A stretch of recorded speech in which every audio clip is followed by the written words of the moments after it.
नमस्कार, प्रबोधन दिशा न्यूजमध्ये आपले स्वागत। ऐरोली परिसरातील श्री दत्त मंदिराचा मुख्य दरवाजा तोडून दानपेटीतील पैसे चोरणाऱ्या आरोपीस अटक। आरोपीने 3 गुन्हे केले असल्याचे उघड। ऐरोली सेक्टर नंबर 17 मधील श्री दत्त मंदिर या मंदिरात 6 ऑगस्ट रोजी मध्यरात्री एका अज्ञात इसमाने मंदिराच्या प्रवेशद्वाराची कडी व दरवाजा तोडून लोखंडी दानपेटीतील रोख रक्कम 15 ते 16,000 रुपये चोरी झाल्याची तक्रार मंडळाचे अध्यक्ष शिवाजी खोपडे यांनी रबाले पोलीस स्टेशनमध्ये केली होती।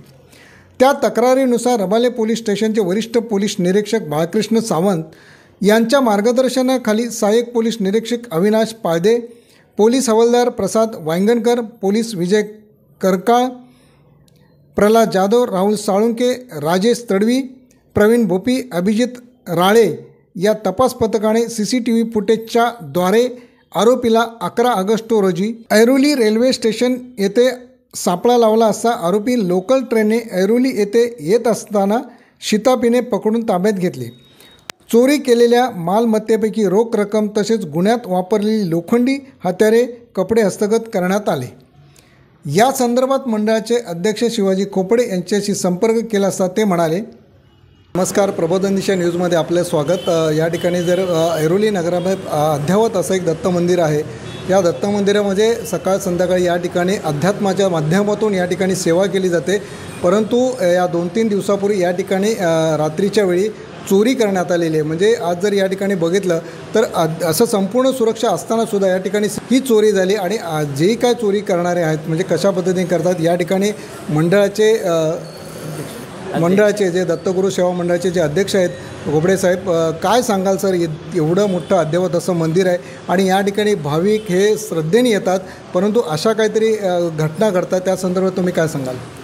6 तारखेला पहाटे 3 वाजता या दत्तगुरू मंदिरामध्ये एक अज्ञात चोरटा या ठिकाणी घुसला होता आणि आपण आता सांगितल्याप्रमाणे एवढी सुरक्षा असताना देखील CCTV फुटेज असताना देखील हा चोरट्याने मंदिराच्या मागून येऊन लोखंडी रॉड आणि छिनी याच्या साहाय्याने हा दरवाजा तोडलेला आहे। आपण पाहत असाल की हा दरवाजा सागाचा आहे आणि एवढा मजबूत, त्याला 2 साईडने 2 लॉक लावलेले आहेत, तरी पण देखील त्याने साधारणतः आम्ही CCTV फुटेजमध्ये पाहिलं तर एवढी सुरक्षा असताना देखील त्याला हा दरवाजा तोडायला साधारणतः 1.5 तास लागला आणि 1.5 तासानंतर त्याने या मंदिरामध्ये प्रवेश करून दोन्ही दानपेट्या छिनी हातोडीच्या साहाय्याने तोडल्या आणि मंदिराची रक्कम त्याने चोरली होती आणि तो आम्हाला आत्ताच पोलिसांनी दिलेल्या माहितीनुसार तो रेल्वेने त्या ठिकाणी विटीला CSTला या ठिकाणी गेला होता आणि रबाले पोलीस स्टेशनचे जे अधिकारी आहेत त्यांच्या आपले बाळकृष्ण सावंत साहेब वरिष्ठ पोलीस निरीक्षक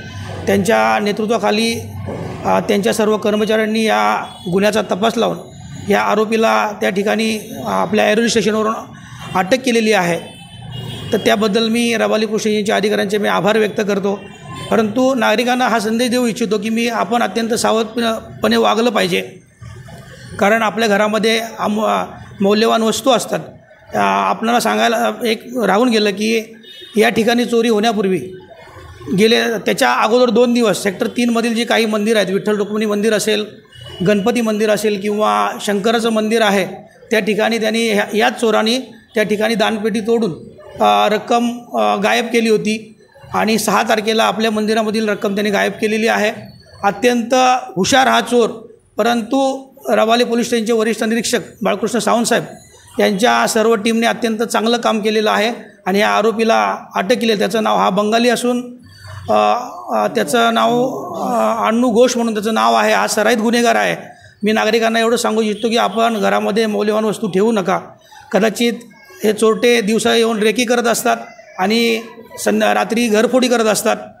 आपण आपली आयुष्याची जी कमाई असते ही अत्यंत सुरक्षितपणे ठेवली पाहिजे असंच आजच्या दिवशी सांगू इच्छितो आणि या गुन्हेगाराला पकडल्यानंतर रबाले पोलीस स्टेशनचे जे वरिष्ठ पोलीस निरीक्षक आहेत बाळकृष्ण सावंत साहेब आणि त्यांचे जे सर्व सहकारी आहेत या टीमचा मी दत्तगुरू सेवा मंडळाच्या वतीने आभार व्यक्त करतो। धन्यवाद।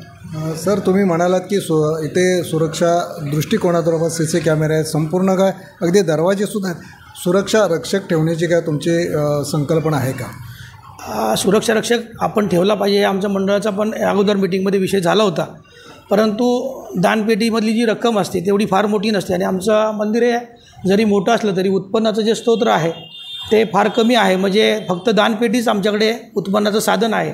त्याच्यामुळे दानपेटी जर आम्हाला 30-35 हजार भेटत असली आणि त्यातला जर आम्ही चौकशी केली तर त्यानंतर सुरक्षा रक्षकाचा पगार 15 ते 20 हजार आम्हाला द्यावा लागणार. त्याच्यामुळे आम्ही अजूनपर्यंत सुरक्षा रक्षक ठेवले नाही आहे. परंतु यापुढे काय आम्हाला सुरक्षेच्या दृष्टीने जे काय प्रयत्न करायचे आहेत ते आम्ही निश्चितपणे करणार आहोत. कारण हा दरवाजा तोडल्यानंतर लाकडी दरवाजा बाहेर आम्ही एक स्टीलचा दरवाजा आताच सावंतसाहेबांनी सांगितलं की आपण या ठिकाणी स्टीलचा दरवाजा लावावा. तर आम्ही ते अगोदर मिटिंगमध्ये फायनल केलेलं आहे आणि त्या दृष्टीने आम्ही प्रयत्न करत आहोत.